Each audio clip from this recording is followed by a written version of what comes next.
तिम्रो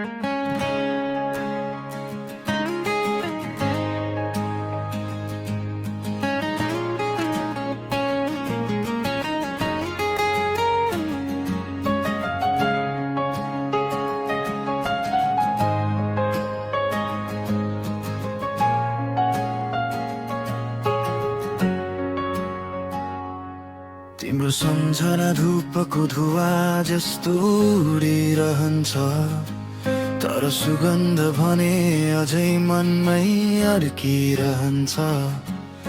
यो मुटु कुनै पुरानो दरबार जस्तो भयो अब, जहाँ तिम्रो पाइला अझै गुन्जिरहन्छ।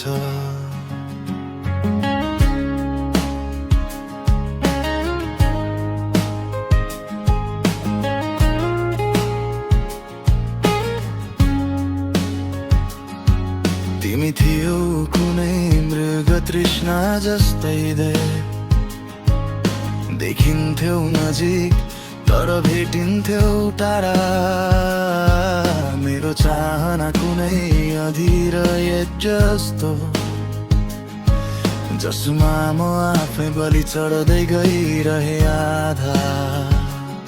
तिम्रो आँखामा साँझको आभा थियो, जसले दिनलाई पनि रात बनायो। म त केवल एउटा यात्री थिएँ, जसले तिम्रो बाटोमा आफू हरायो।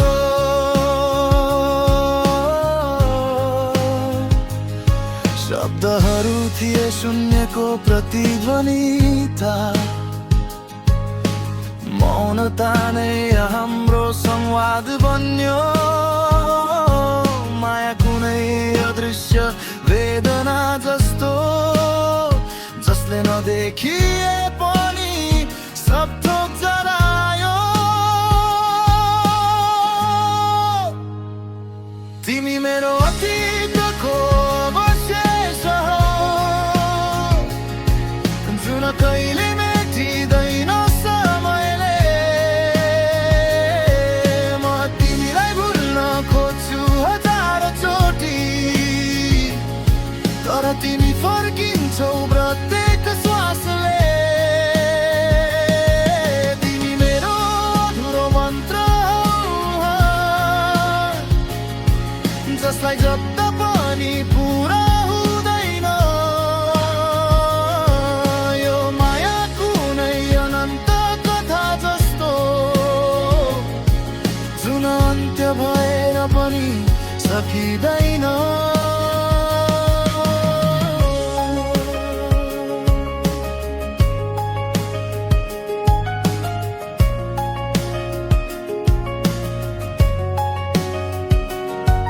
यो नव कुनै विरान बगैँचा भयो भने, जहाँ फुलहरू फुल्न बिर्सिएका छन्।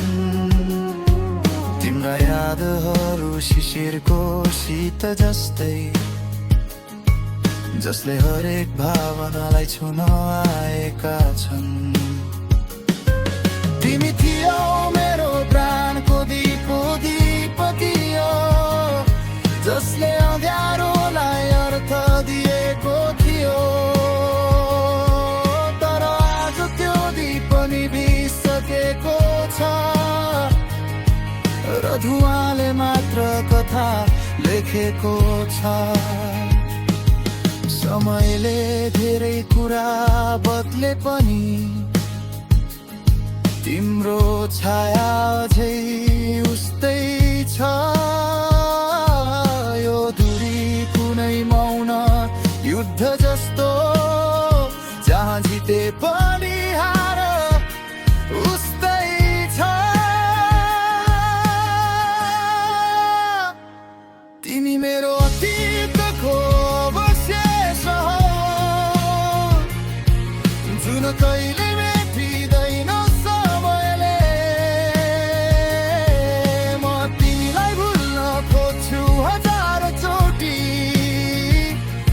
तर तिमी फर्किन्छौ प्रत्येक श्वासले। तिमी मेरो अधुरो मन्त्र हो, जसलाई जप्दा पनि पुरा हुँदैन।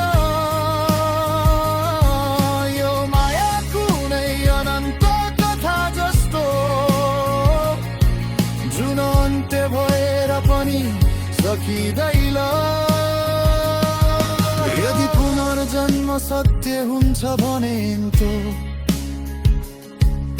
म फेरि तिमीलाई खोज्ने छु तर यो पटक समयभन्दा अघि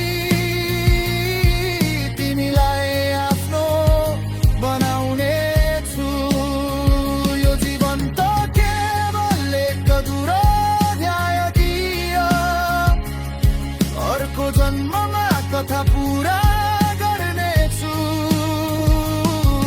तिमी मेरो नियति हौ भने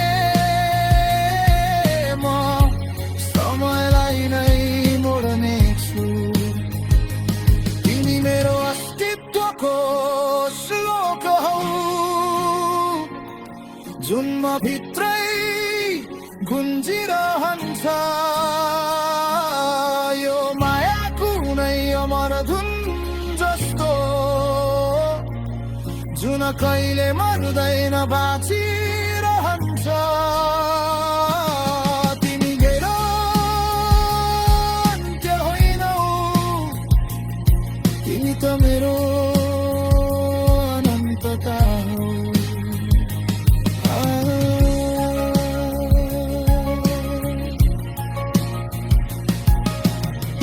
धूप सकिए पनि सुगन्ध बाँकी रहन्छ